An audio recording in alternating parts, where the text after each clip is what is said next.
From Neural Newscast, this is Deep Dive, exploring the moments that shape today.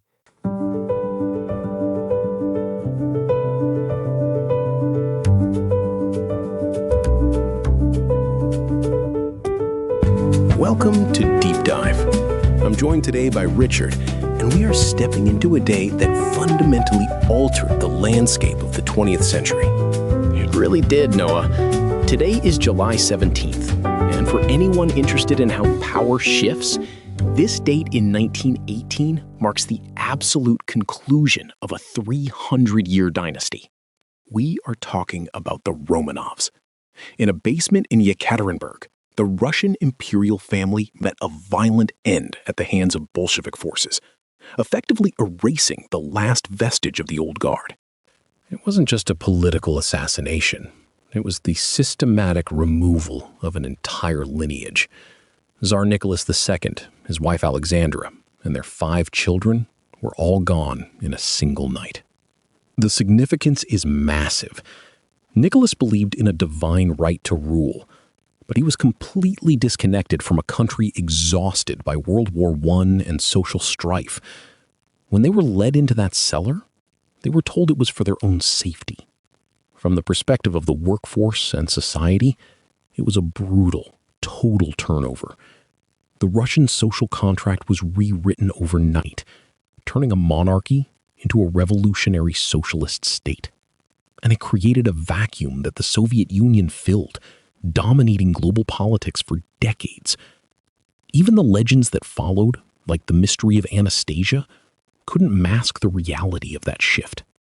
It's a heavy start for the day, Noah, but July 17th also highlights individuals who built legacies through their own craft, rather than through an inherited title. We have quite the lineup of birthdays today.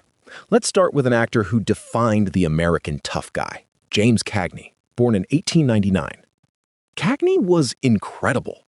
He had this explosive energy where he could play a cold-blooded gangster in Public Enemy and then pivot to the singing, dancing patriot in Yankee Doodle Dandy. He really understood the work of acting. And he wasn't the only one with that kind of range. Today is also the birthday of the late Donald Sutherland, born in 1935. A Canadian icon who could do everything from counterculture comedy to chilling villains.